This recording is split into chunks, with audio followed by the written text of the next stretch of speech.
Il y a plus de 950 ans, Guillaume duc de Normandie, celui que l'on surnommait le bâtard, s'apprête à devenir le conquérant, en soumettant les anglo-saxons du roi Harold à la bataille de Hastings, une victoire qui lui assure le trône d'Angleterre. Comment un simple duc de Normandie, descendant de vikings, a-t-il pu devenir roi, se positionnant comme l'un des plus puissants suzerains d'Occident, et quelles ont été les raisons qui l'ont poussé à traverser la Manche? Eh bien, c'est ce que nous allons découvrir ou redécouvrir ensemble dans cette vidéo.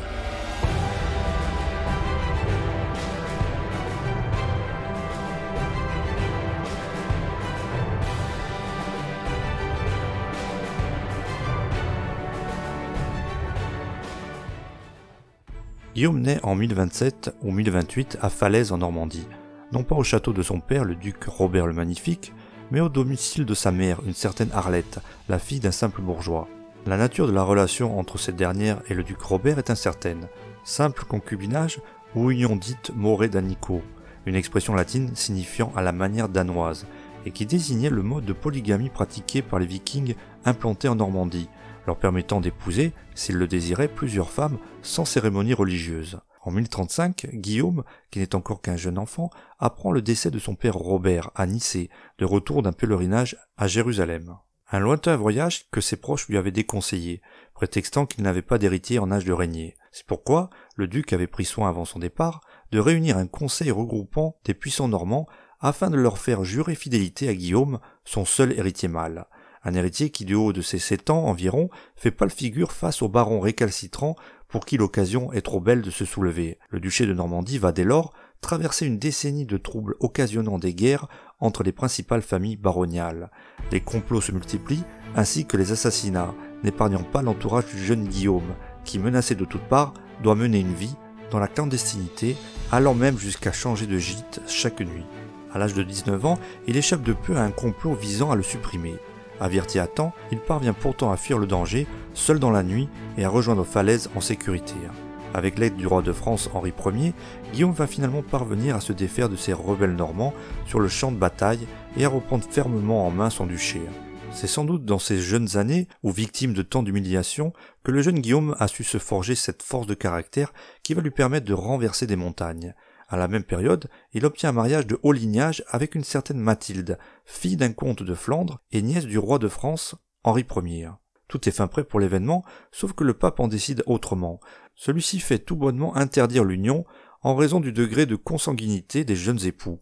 Mais cela n'arrête pas Guillaume, qui décide malgré tout d'épouser Mathilde, recevant au passage une excommunication de la part du souverain pontife. Ce mariage va de pair avec sa politique visant à accroître ses possessions et son influence. Dans les années 1060, il a l'occasion de satisfaire un peu plus ses ambitions. En effet, le roi d'Angleterre, Édouard, dit le confesseur, pour la bonne et simple raison qu'il avait fait feu de chasteté, se retrouve par conséquent sans héritier direct. Ayant promis quelques années plus tôt son trône à Guillaume, ce dernier s'attend à en hériter tout logiquement. Sauf que face à lui se dresse un certain Harold de Wessex, un candidat saxon qui lui aussi rêve de ceindre la couronne royale.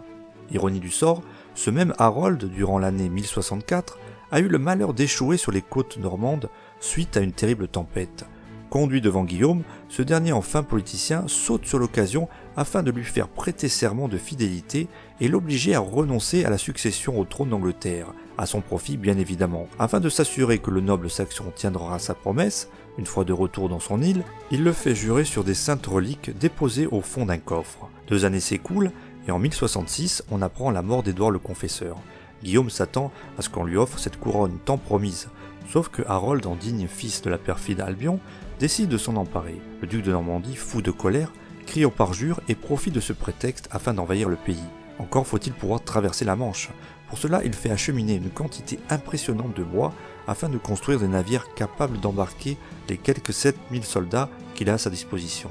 Après 6 mois d'intenses préparatifs, Guillaume est enfin prêt pour faire valoir ses droits. L'attente se poursuit pourtant encore de longs jours, la faute à des vents non favorables, après quoi il peut enfin débuter la traversée, ayant au préalable confié les rênes du duché à son épouse Mathilde. Au matin du 29 septembre 1066, sa flotte débarque à l'endroit même où Jules César et ses légions avaient accosté 11 siècles plus tôt.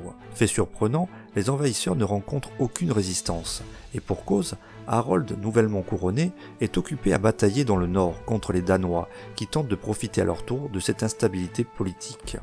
une véritable aubaine pour les Normands qui s'emparent facilement de la côte et profitent de la défection d'une partie des barons anglais, réduisant de ce fait considérablement les effectifs du nouveau roi. Une fois débarrassé des Danois et mis au courant de l'invasion, il revient donc à marche forcée vers le sud, à la rencontre des troupes de Guillaume. Le 14 octobre 1066 au matin, le combat s'engage. Il est terrible et se prolonge jusqu'au soir. La lutte est serrée, les troupes d'Harold situées sur une colline étant difficiles à déloger. Bientôt une rumeur provoque la panique dans les rangs normands, Guillaume serait mort. Il n'en est rien, le duc est même obligé d'ôter son casque afin de prouver qu'il est bel et bien vivant. Redoublant d'efforts, il demande à ses troupes de feindre la retraite. Les Anglais, voyant leur ennemi détalé, tentent de les poursuivre. Grossière erreur puisqu'ils délaissent une position avantageuse sur le champ de bataille et voient revenir à la charge les Normands qui les prennent à revers avec leur cavalerie, leur infligeant de terribles pertes.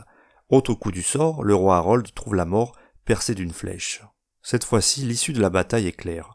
Les Normands l'emportent et Guillaume va pouvoir enfin s'asseoir sur le trône d'Angleterre. En tout cas, c'est ce qu'il pense, car les barons anglais ne l'entendent pas de cette oreille.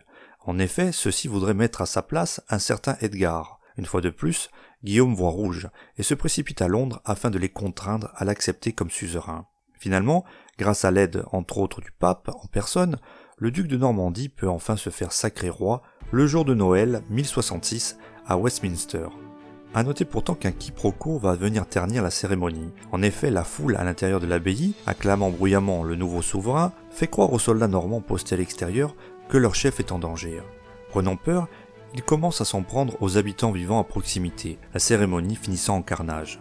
On ne peut pas dire que ce début de règne commence sous les meilleurs auspices, et pour cause, l'Angleterre ne se soumet pas si facilement, et ce malgré les répressions brutales opérées par les occupants. À cela s'ajoute le fait que Guillaume doit désormais partager son temps entre son duché et son royaume, ce qu'il fera tout au long de la deuxième partie de son règne. Afin de protéger et consolider ses arrières, il fait débuter en ce sens la construction d'un nouveau château qui deviendra par la suite la célèbre Tour de Londres. Au crépuscule de sa vie, le vieux conquérant malade et obèse ne peut plus compter que sur une poignée de fidèles. Son épouse Mathilde, décédée 4 ans plus tôt, celle qui avait assuré brillamment la régence du duché durant la conquête de l'Angleterre, n'est plus. Celle également à qui l'on avait attribué autrefois la réalisation de la fameuse tapisserie de Bayeux, même si cette thèse aujourd'hui est formellement écartée. Guillaume décède quant à lui le 9 septembre 1087 à Rouen, suite à un accident de cheval.